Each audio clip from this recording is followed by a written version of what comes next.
Today, I want to give you some information that might be helpful to you in terms of how to hire, how to find a good financial advisor.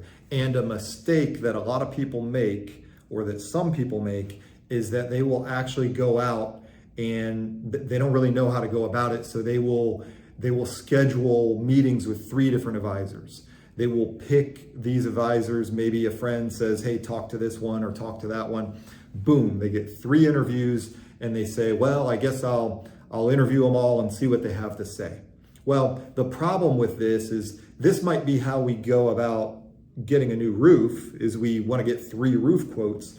But think about the flawed thinking in terms of setting up interviews like this before you even know the person's resume, their background. Because if you were a business owner, there is absolutely no way that you would be setting up interviews with people. You know, if your friend says, hey, talk to my advisor, or talk to this person, talk to that person, or somebody at church says, talk to this person. If you're an employer and somebody at church says, hey, this person would like an interview, you're going to be like, great, have them send me their resume. Because if you're an employer, before you even waste your time with an interview, you want to find out if the person is even qualified for the job. Have they been in the industry? For how long? What is their education? What is their experience? What have they done in the past? So, if you're hiring a financial advisor, you are hiring a professional to work for you.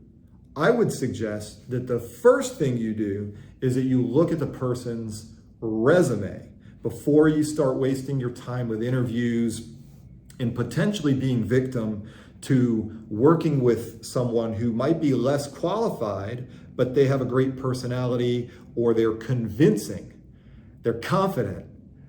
Look at the resume. So what do we want to look at on the resume? In my opinion, you have 3 major things you want to look for in a financial advisor. Number 1, is he or she independent? Independent means that an advisor does not have a big company telling him or her what to recommend to you in terms of investments or other financial products.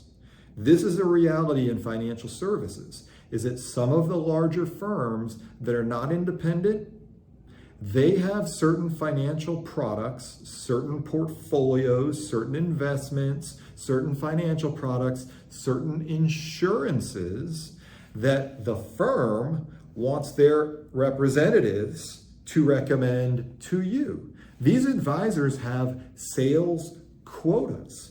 And I know all about that because I spent the first 5 years of my career not being independent. And then I left and became independent.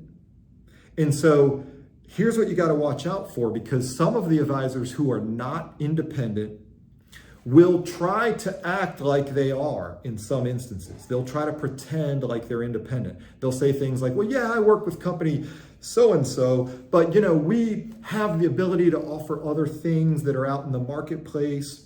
Well, here's what you got to remember. They might have the ability to offer these other things, but if their company is requiring them to meet sales quotas of certain financial products or do a certain amount of production every year, because if we're honest, companies, corporations, financial services conglomerates, financial services giants, what are they in business to do, folks? Make a profit. That is the purpose, and the only purpose of any corporation is they want to make money. And, there are corporations, there are companies who do a lot of great public relations, and they say, yeah, we hire, minorities, and they do all of this to put on a certain image to the public. And it's good that they do, because I think that everybody should have opportunities. I think that companies should do good things in the community. But make no mistake, folks, corporations have one purpose. And if you've ever worked for a corporation, which most of us have, you know the purpose. And it's all about the dollar. It's all about the bottom line. So step one when hiring a financial advisor, in my opinion, is you want somebody who's independent. And you want to know that they're independent and that they're not just pretending to be independent. If they have a big company name behind them or an insurance-based company, hey, let's face it, folks, there's a lot of insurance. Insurance is not bad, but there are a lot of insurance-based firms and financial services. And at the end of the day, they want their representatives recommending insurance. People should have insurance, but should they have an insurance salesperson pushing insurance? Or should they be working with an independent financial advisor who's going to look at their situation and make advice based on your situation? So you want to look for independence, in my opinion. You want to look for years of experience. How long has the advisor been in the business? And that matters. 3 years of experience is better than 6 months of experience. But frankly, the longer the experience, the more the advisor has been through. This last recession that we had last year was a very short-lived recession. It was tough on a lot of people, but it was a much quicker and easier recession to go through than 2008, 2009, or 9/11. So the longer the advisor has been in business, hopefully, the more they know, the more they've seen, the more client situations they've reviewed, the more people they've helped, and hopefully at some level they've stood the test of time. So independence, experience, and then number 3 is education. What is the advisor's education? What licenses or registrations do they have? And do they have initials behind their name? And if they do, what do those initials mean?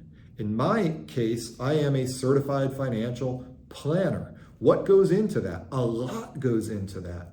A lot of training and education and ongoing continuing education is required for the certified financial planner. Versus, I'll give you some other initials that sometimes people would have behind their names. I don't know if this still exists, but it was the CSA, Certified Senior Advisor. So you look at a certified financial planner and you look at a certified senior advisor, well, they may sound the same or similar, but the certified senior advisor was easy to get. And in fact, a lot of investment broker dealers ended up saying to their representatives, hey, you can't use those initials behind your name because we don't feel that that's a quality educational track. And it's misleading because it was teaching people, oh, I'm a certified senior advisor for seniors, let's say. Whereas a certified financial planner is a lot harder to attain. So when hiring a financial advisor, in my opinion, check the resume first before you do interviews. Look for independence, experience, and education. Or just call me.